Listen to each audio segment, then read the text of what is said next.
So, Season 17 is about a week away now, and there's a lot of changes coming. I kind of wanted to wait until a lot of stuff was nailed on and true, and over the last 2 days we've had a lot of stuff come out, rank changes, legend details, gun changes, map changes, a load of it.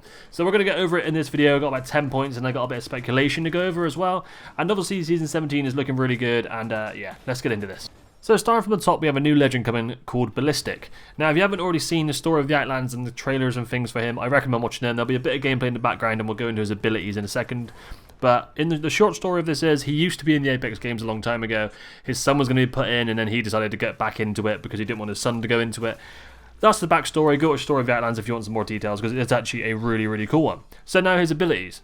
So just briefly, I'm going to go over these and we'll go over some gameplay with them. So first of all, his tactical ability, the Whistler, who shoots a projectile that heats up an enemy's gun as they shoot, overheat and causes damage. Hold the tactical to lock on. His Sling, which is store a third weapon and it cannot hold attachments.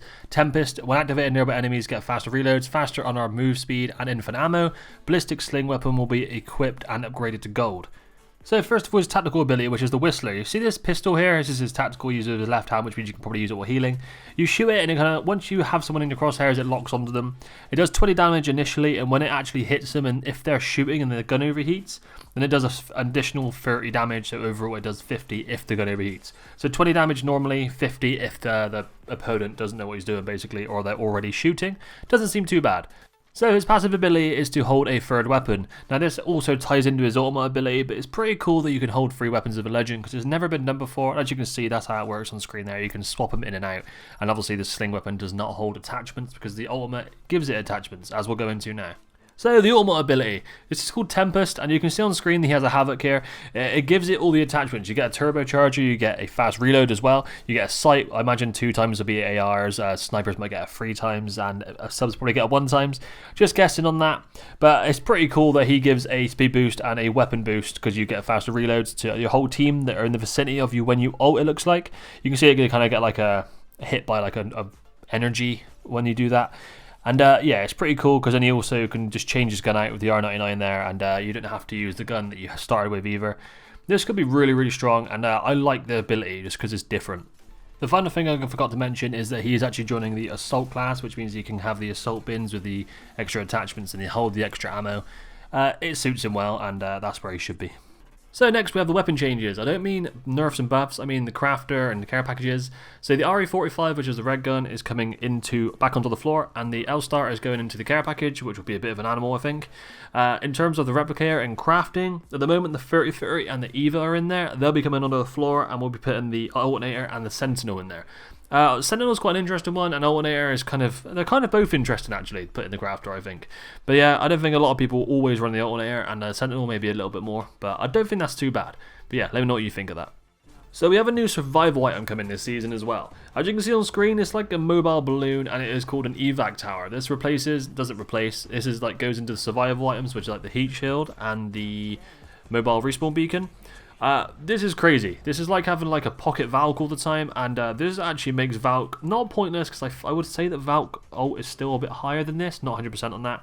But an interesting thing about the gameplay is once your team uses it, it looks like it just explodes. I'm not sure if it's actually on a timer that you have to be on it as soon as you put it down, or it's just as soon as all 3 of your teammates use it, it goes. I don't know, but it does explode. So next we have a firing range. We have literally firing range 2.0. This is incredible. Finally, we have doors we can actually practice with, and buildings, and there's zip lines everywhere. I'll put some screenshots on screen in the background now. So as you can see, there's like all the new targets there. There's also like a 1v1 mosh pit right there. It looks incredible, to be honest. It's based on like Skull Town's old kind of buildings, and they've added a lot to it. But look at that. You have all the old Skull Town buildings. It looks like you've got balloons to play with, you've got zip lines, you've got doors. That firing range is going to make a lot of people's experience a lot better, and it's a lot of a better way to improve your game. So this one looks huge. There's literally weapon masteries now in the game, and you rank up your weapons slowly there is a thing, I think one of the devs said it's roughly 80 to 120 hours per gun to max rank it, and you get these kind of you get these rewards on the way. You get banners, trackers, looks like you get not a care package, a loot tick, so you can maybe get a rare skin. I think they actually said that you probably get a legendary skin if you max it out, and you also get like car tracker right there. Like each gun, R99 is going to have like 4,000 kills in one season, and that is a really cool tracker and a really cool random progression system they've put in.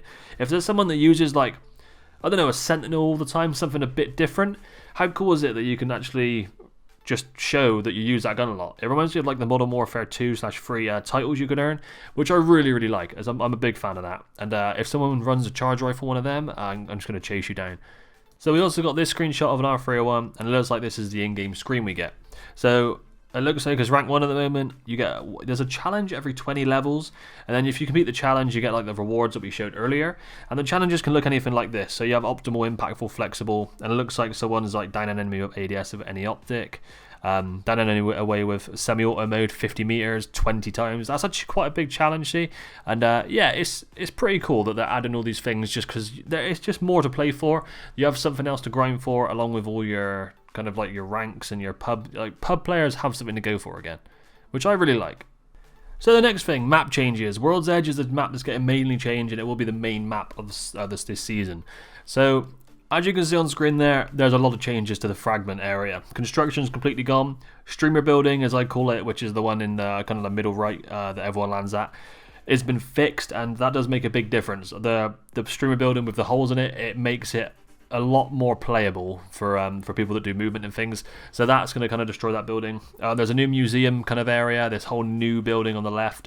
It looks pretty nice, and I'm sure some people will be upset about this, but they needed to do something about the whole lobby landing at this place. I'm sure everyone will at the start of the season, but then it will kind of fall out slowly.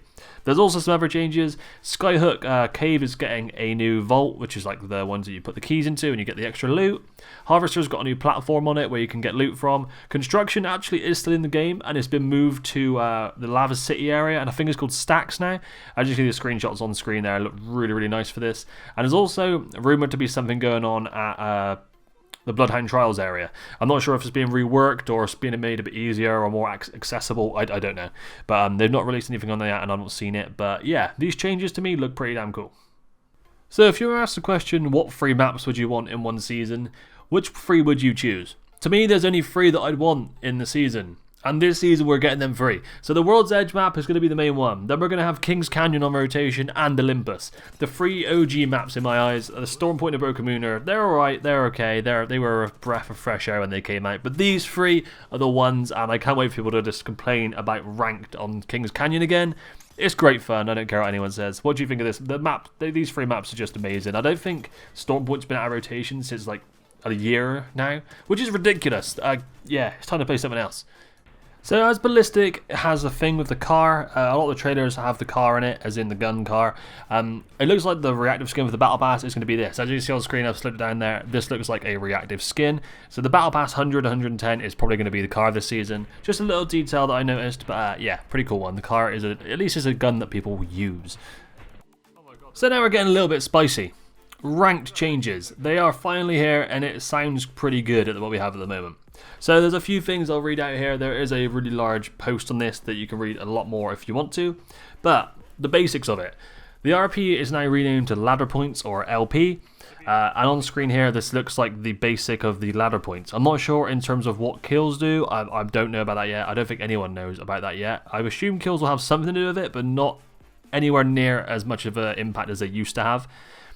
Next, the splits have been removed, so the whole one season will be one ranked all the way through, and it will not like change halfway through. You won't get deranked.